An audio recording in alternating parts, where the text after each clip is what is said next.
Good afternoon, students. We will continue our history chapter number 2, Socialism in Europe and the Russian Revolution. Today we will learn about the Revolution of October 1917. After the Revolution of October 1917. October 1917, Lenin persuaded the Petrograd Soviet and the Bolshevik Party for a socialist seizure of power. A military revolutionary committee was appointed by the Soviet under Leon Trotsky for organizing the seizure. 24th October 1917, the uprising began. Prime Minister Kerensky left the city for summoning troops. Military men loyal to the government seized the buildings of the two Bolshevik newspapers. Troops were sent to take over telephone and telegraph offices and protect the Winter Palace. The military committee ordered the seizure of government offices and arrest of ministers. By December, the Bolsheviks controlled the Moscow-Petrograd area. Now we see it in detail. After February Revolution, there was conflict between interim government and Bolsheviks was started. In September, Lenin started discussions to oppose the government, and for this he started to gather people from army, Soviets and workers of factories. On 16 October 1917, Lenin was successful to convince the people of Petrograd Soviet and the Bolsheviks to took control of Russia in the hands of socialists. And for this, a military committee was appointed by the Soviet. Soviet means, all of you know that Soviet means council. Under the leadership of Leon Trotsky to seize the power. This plan was kept secret and date also not announced.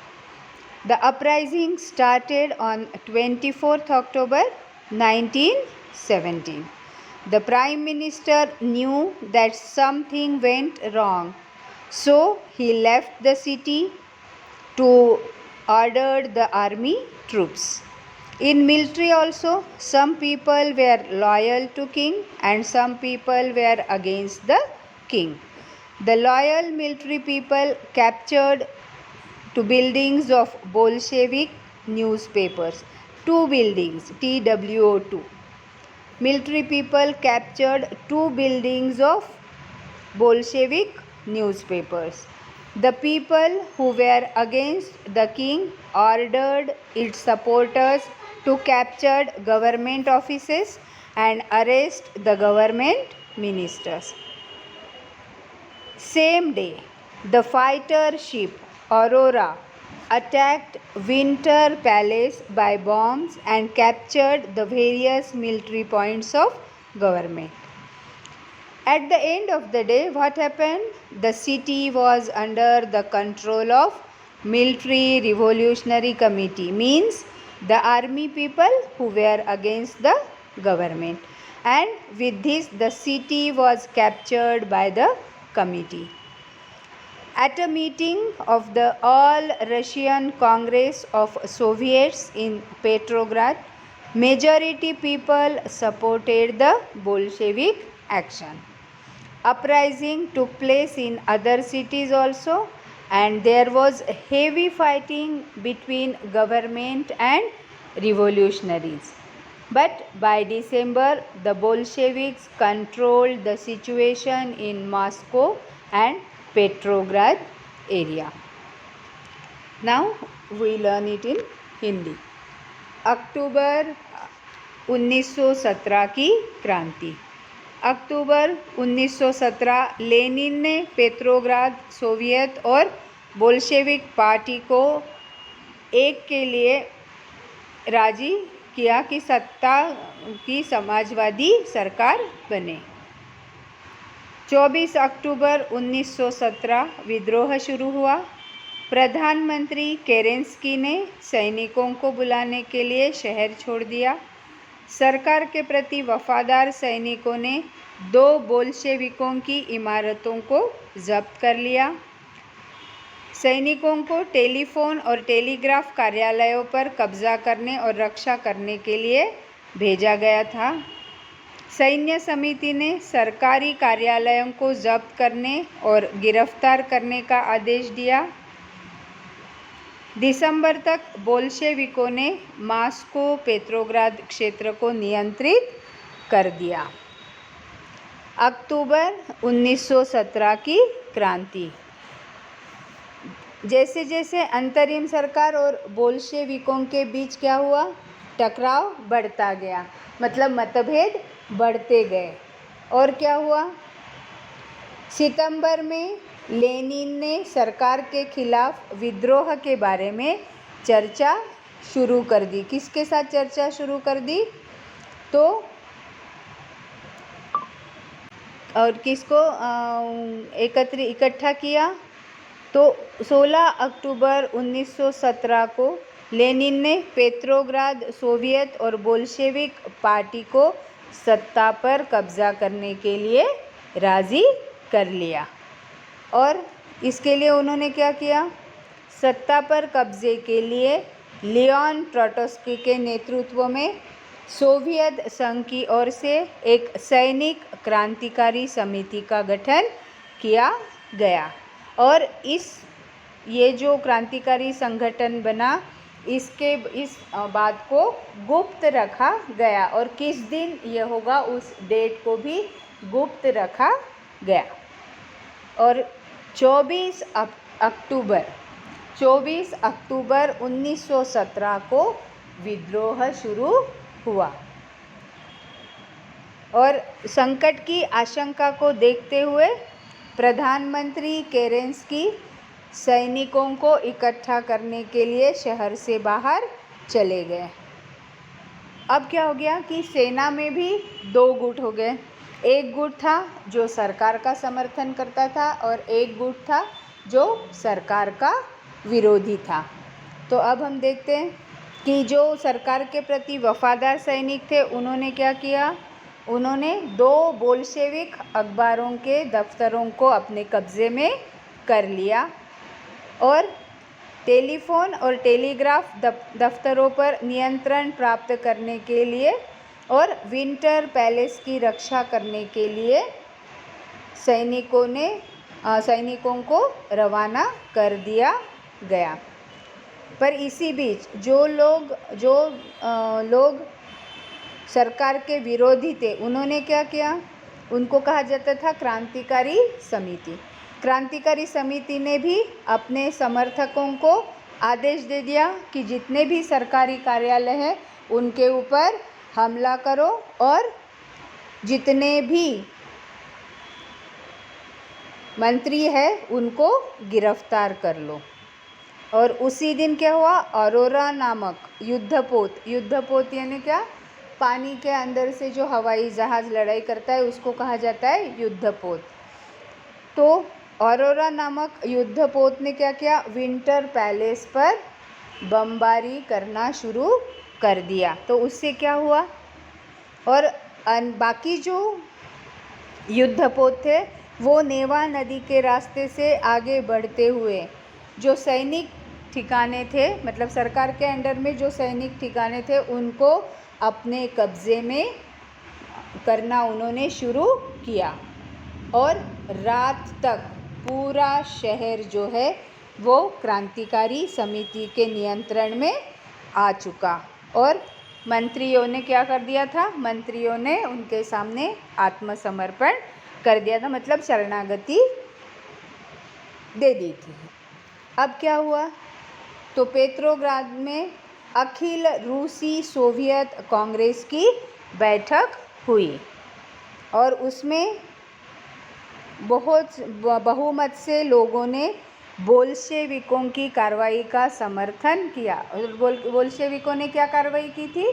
तो winter palace पे बमबारी की थी और सरकारी कार्यालयों को अपने कब्जे में ले लिया था।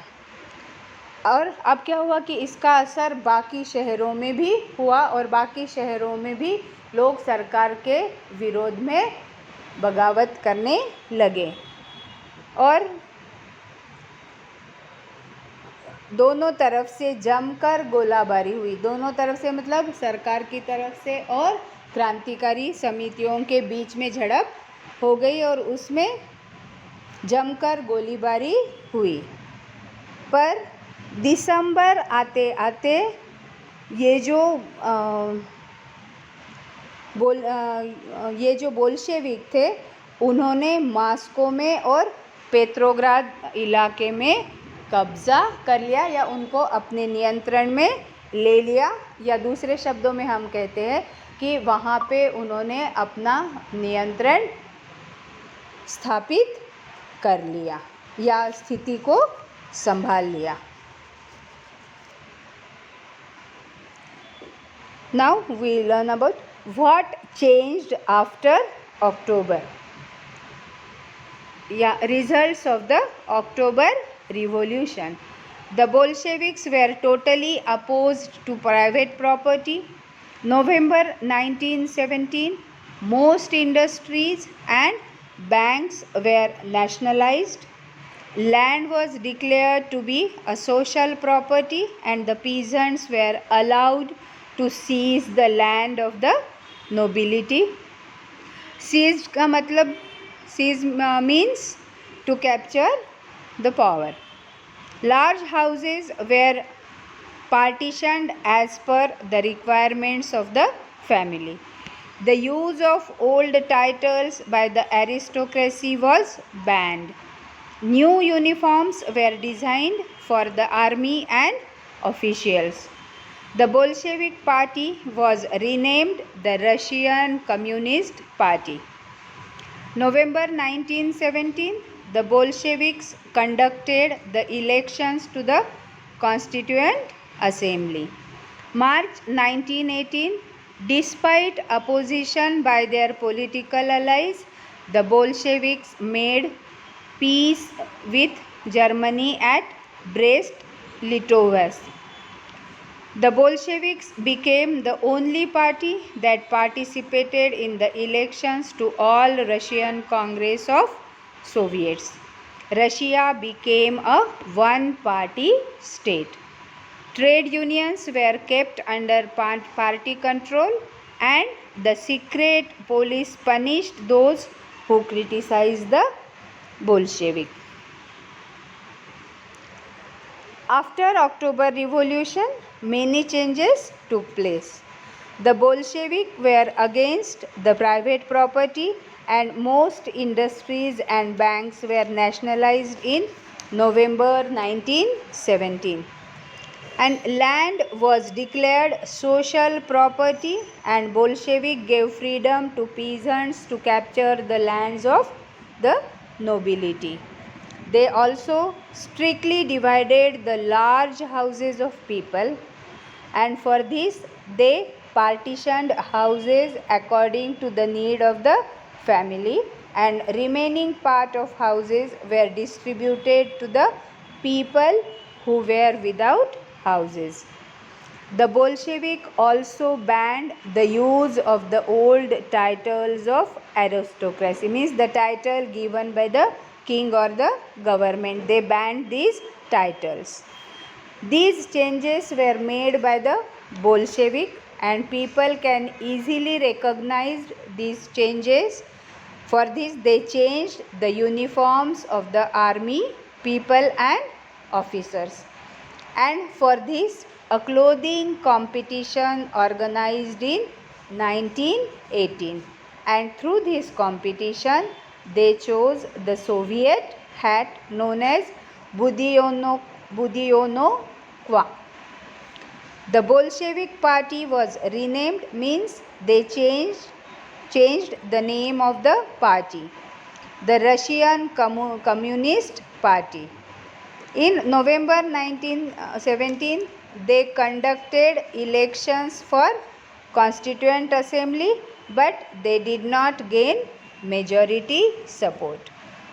In January 1918, the elected Constituent Assembly did not accept the suggestions given by the Bolshevik Party, and Lenin dismissed the assembly. In March 1918, the political parties which were with the Bolshevik, they were not agreed for the treaty with Germany. But despite opposition, Bolshevik made treaty with Germany. In the coming years, what happened? In the coming years, the Bolsheviks became the only party to participate in the elections to the All Russian Congress of Soviets, which became the parliament of the country, and in this way Russia became a one-party state. And after that, what happened? Trade unions were kept under party control. The secret police called the Cheka and later known as OGPU and again changed name as NKVD. The police punished the people who were criticized the Bolsheviks. Many youths as well as writers and artists influenced by the party because they thought this party promoted socialism and can change society. But after some time, people were not happy because party adopted censorship.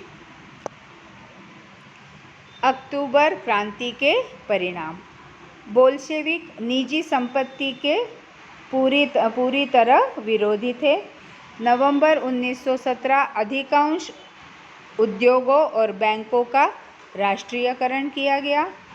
भूमि को एक सामाजिक संपत्ति घोषित किया गया और किसानों को कुलीनों की भूमि पर कब्जा करने की अनुमति दी गई।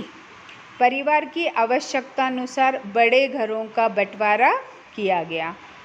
अभिजात वर्ग द्वारा पुरानी उपाधियों के उपयोग पर प्रतिबंध लगा दिया गया था।